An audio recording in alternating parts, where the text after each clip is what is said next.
There is a silence that often precedes the end, not a silence of fear, but one of understanding. It's not always the sudden stop of breath that signals the nearing of life's final chapter. Sometimes it is the subtle shift in rhythm, the invisible transformation of presence, and the unspoken surrender of the body and soul.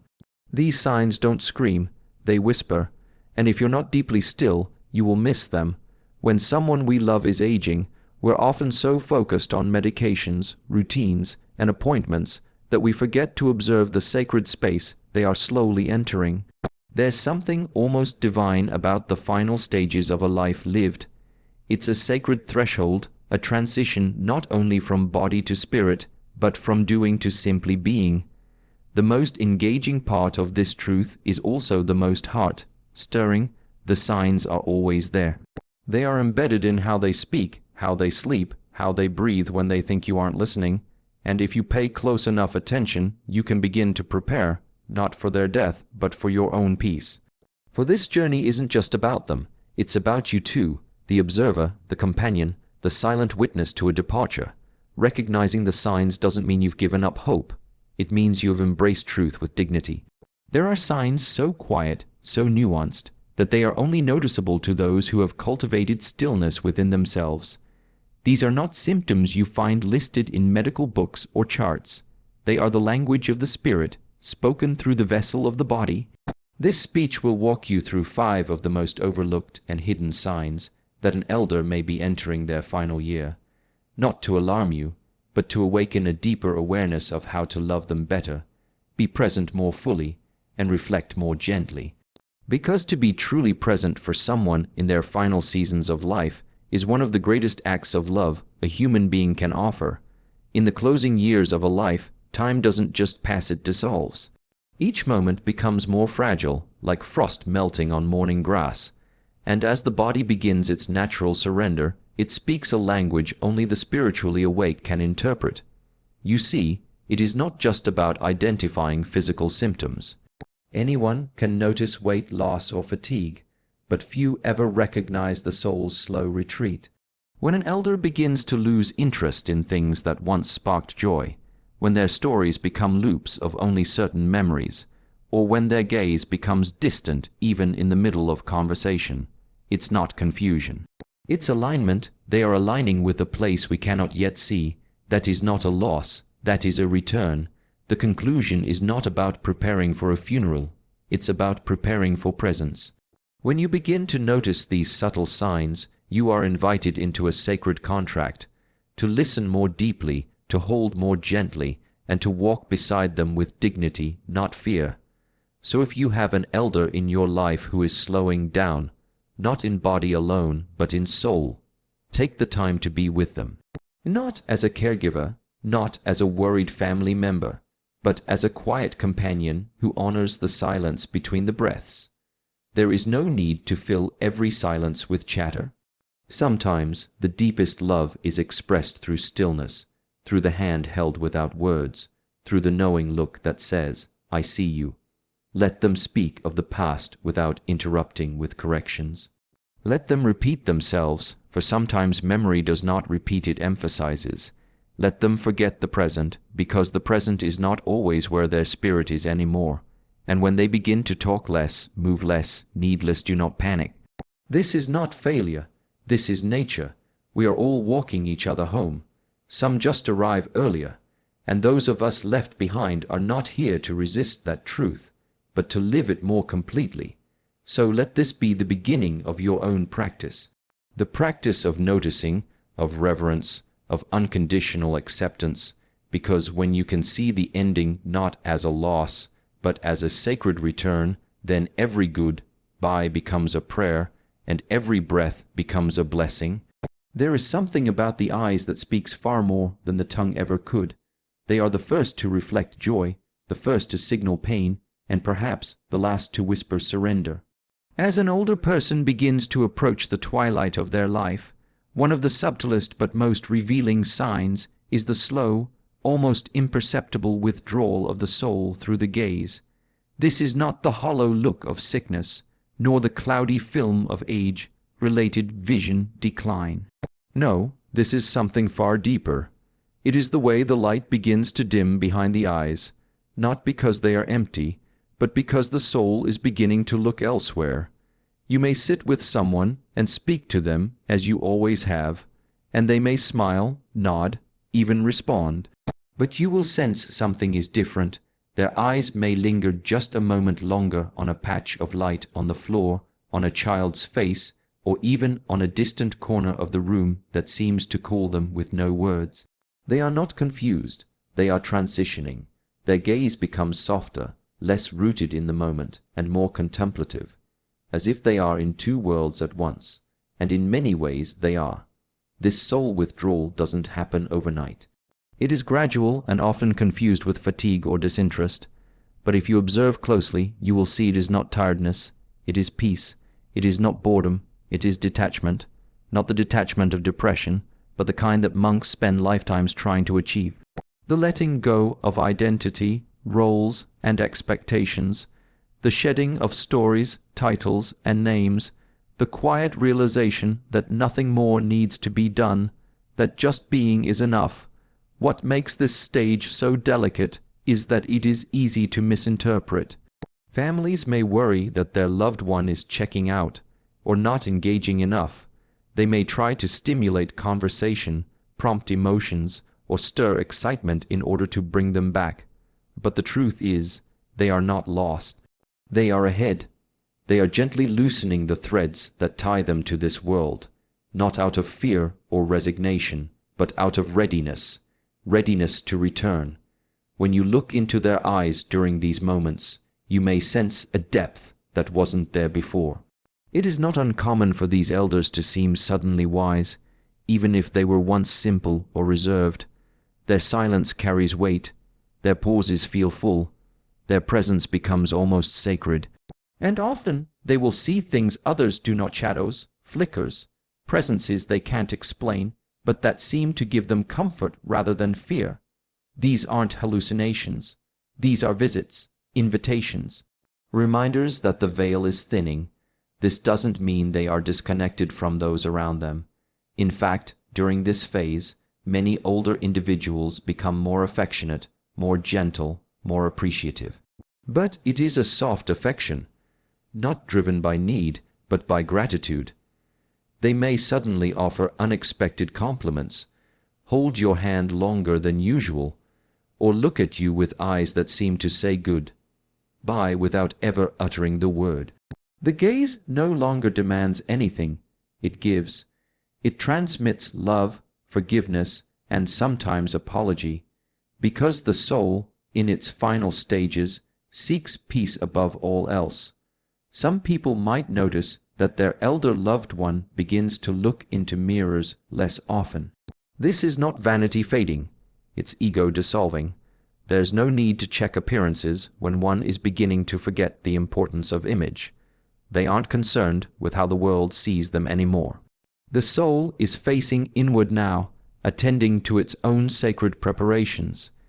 In this way, the eyes slowly stop scanning the outside world for validation or novelty, and instead become still, reflect, if mirroring the inner process of returning home. There are moments when this shift becomes startlingly visible, a sudden tear during a conversation that doesn't seem emotional, a long gaze at a sunset that they've seen countless times before, but that somehow feels final. An absent stare during a family gathering where everything is lively, yet they seem to drift gently into themselves, as if the sounds around them are now muffled by the calling of something greater. These are not signs of disconnection. They are signs of communion with what lies beyond. Sometimes during this stage, older people will speak in metaphors without realizing it. They might talk about going on a journey, getting ready, or waiting for the train. They may speak of departed loved ones as if they've just seen them. They may say things like, "I'll be leaving soon," or "they came last night," without fear or sadness. These statements are often dismissed as confusion, but they are actually profound. The soul is communicating what the mind cannot fully grasp. It is preparing for departure and using the language of the heart, not the logic of the brain. What we must understand and accept is that this withdrawal is not a problem to be solved, it is a gift to be honored. If you are present enough to witness it, then you are being allowed into one of the most sacred moments of human life, the slow, conscious uncoupling of spirit and form. It is not our job to pull them back into this world, but to walk with them as far as we are able, and to let them go with love when the time comes. So the next time you look into the eyes of an elder who seems distant, pause. Look deeper, don't ask them what they are thinking. Just sit in silence, allow them the dignity of their transition. Touch their hand, breathe slowly, be fully present, because in that moment you are not just a family member or friend. You are a witness to the sacred.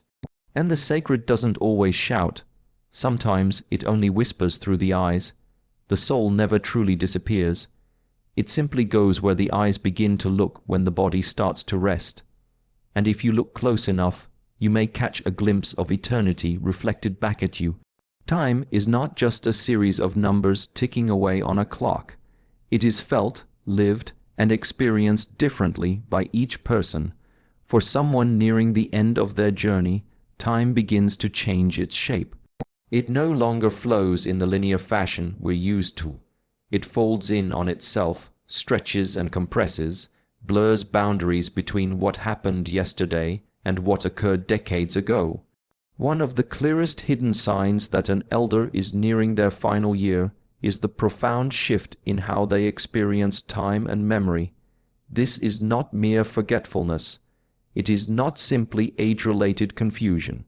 It is a deeper phenomenon, a reorientation of consciousness away from the constructs of this world and towards something far more timeless. You might notice that they begin speaking of the past more than the present. But what's more telling is how they remember it, not as fragments, but as vivid experiences that seem more real to them than anything happening now. A childhood memory might become the centerpiece of their thoughts, told repeatedly with intricate detail and emotion.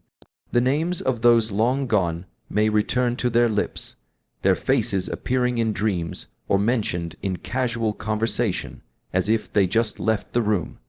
These are not random recollections. They are the soul reaching back, tying up loose ends, making peace with the echoes of its journey. This focus on memory isn't always about joy. Sometimes long, buried regrets come to the surface, misunderstandings never resolved, apologies never spoken, moments never fully grieved. But this is part of the process. The mind may be sorting, but the soul is integrating. It's seeking closure in places the ego may have overlooked for years. To those around them, it might seem like their sense of time is breaking down. But in reality, it is being reshaped by something far more intelligent than logic, the quiet wisdom of preparation. In these final stages, what's happening internally is that the soul begins to detach from the obligations of the present moment. Things like appointments, social obligations, and even dates lose their grip. It's not that they don't care, it's that they are moving toward a different kind of presence, one not bound by calendars or schedules.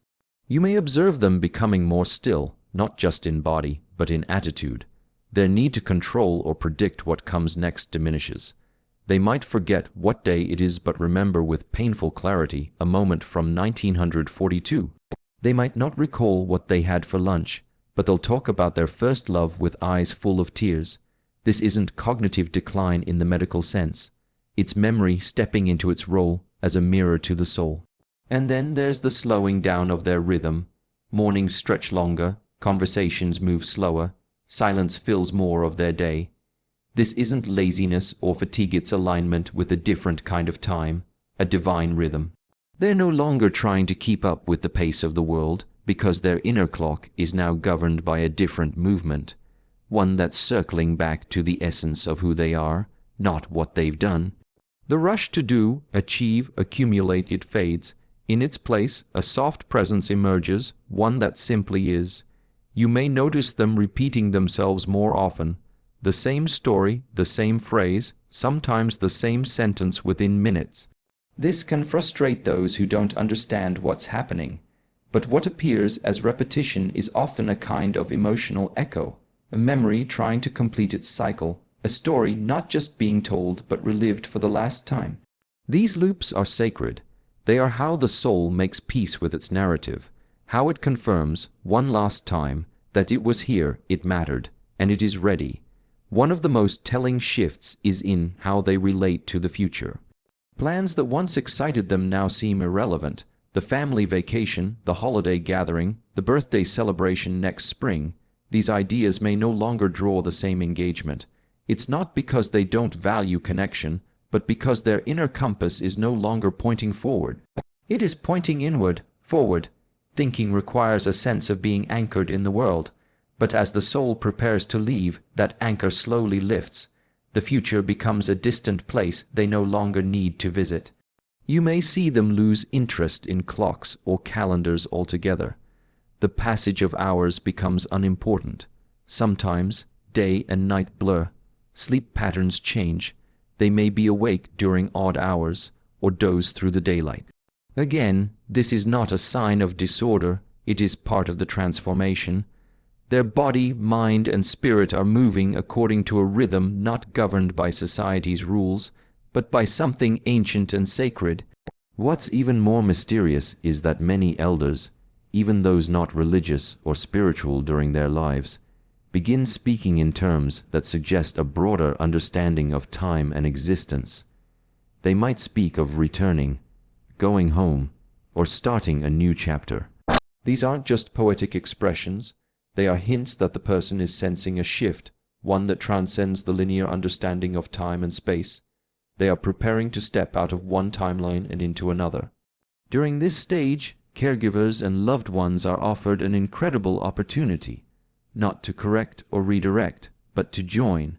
When an elder reminisces about the past, instead of saying, "You already told me that," you can say, "Tell me again." When they ask what year it is, instead of scolding, answer gently. Time doesn't belong to you or them anymore. It belongs to the unfolding of their transition. By entering their sense of time, you honor their soul's process. You may be tempted to bring them back to the present, through tasks, conversations, or reminders.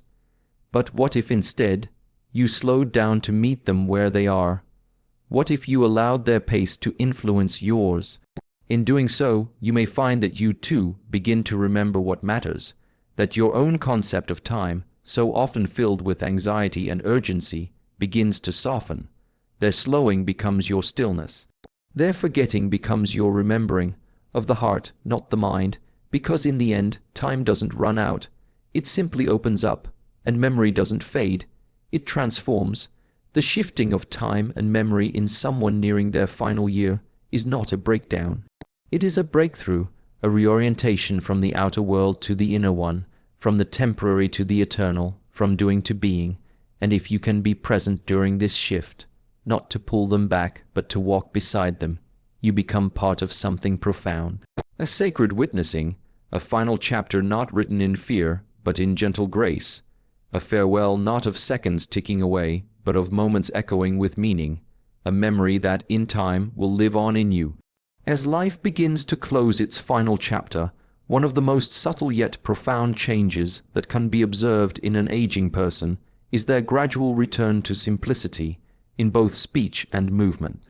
It is as though the weight of words begins to dissolve, and the urgency of action fades into the background.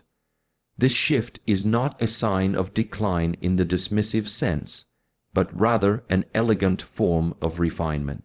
What once required complex explanation is now expressed with a single glance.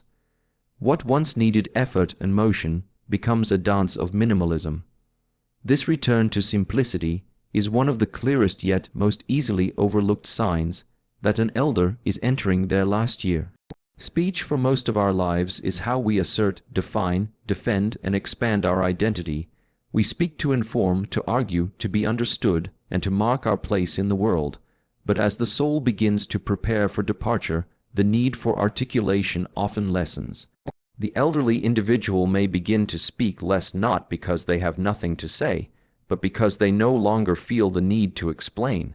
There is a peace that begins to take root, one that does not need to be proven with sentences. Instead, their words become slower, fewer, but deeper. A pause becomes more telling than a paragraph. A nod becomes more sincere than a monologue. At first, this change can be startling for those close to them. Family members might interpret this shift as disinterest or cognitive dulling, but what is actually unfolding is a purification. They are speaking from the essence of themselves, no longer decorating their thoughts with unnecessary detail. Small talk, once a polite ritual, becomes tiresome. Conversations become shorter but more honest. They might respond to your complicated questions with simple, direct truths. And these truths carry a kind of weight, a kind of clarity that only someone near the threshold of existence can offer. There is no more pretending, no more ego performance. Their speech, like their spirit, has become stripped of all that is not real. This verbal simplicity is often mirrored by a transformation in movement. You may notice that they begin to move with more caution, more stillness, not just because of physical limitations, but because every step seems to hold greater meaning. They begin to avoid unnecessary activity. Each gesture becomes purposeful.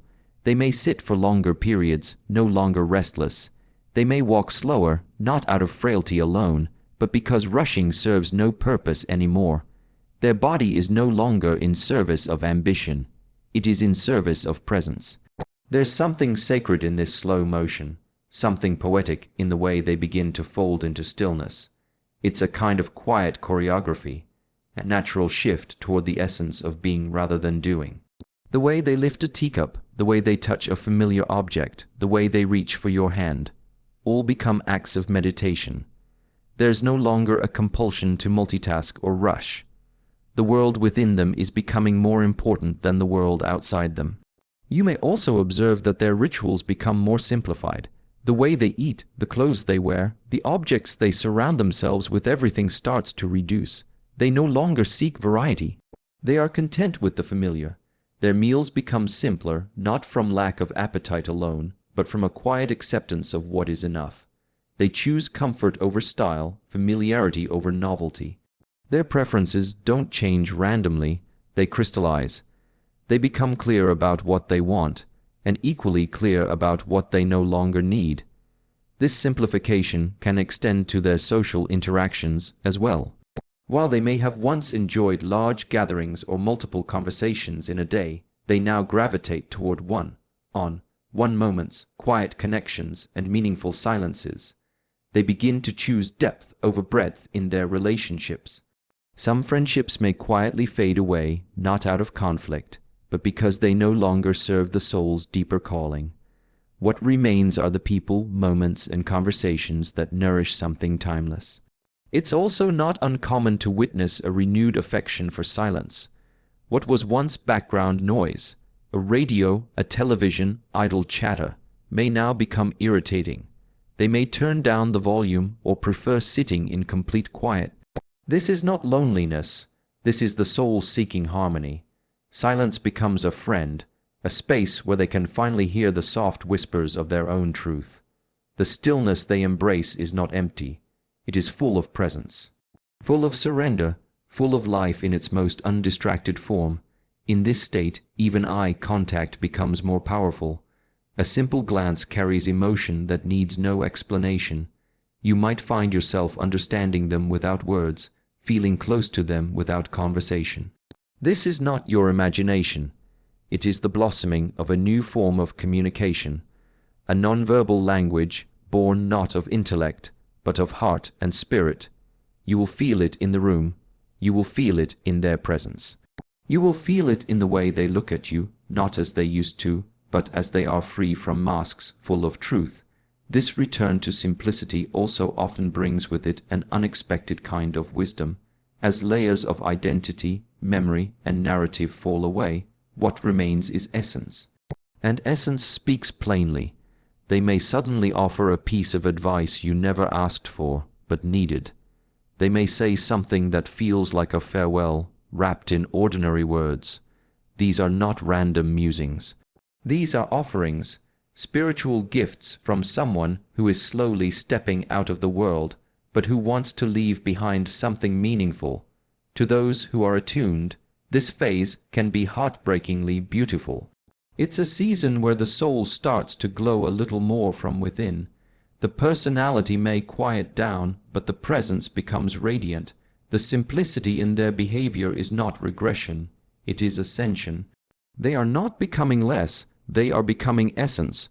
What remains is what always mattered most, even if the noise of life once buried it: peace, connection, presence, and love. And for the observer, this is an invitation. An invitation to match their stillness with your attention, to respond to their simplicity with reverence, to see that in the absence of drama or complexity, something truly holy begins to appear. The human being becomes like a clear lake in the early morning, still, deep, and reflective of something eternal. If you sit long enough, if you listen well enough, you will hear it, not through their words or their actions, but through their silence. A silence that says, "I am almost done and I am at peace." So when you notice your loved ones simplifying their words, their gestures, their lives, don't try to pull them back into activity. Sit beside them. Move slower, speak less, listen more, offer your presence, not your plans, and in doing so you honor not just their journey, but your own capacity to be fully human, fully alive in the presence of life's most honest chapter. Because sometimes the greatest wisdom is not spoken, the most powerful movement is stillness, and the most loving act is to simply be there, quietly, in the sacred simplicity of goodbye.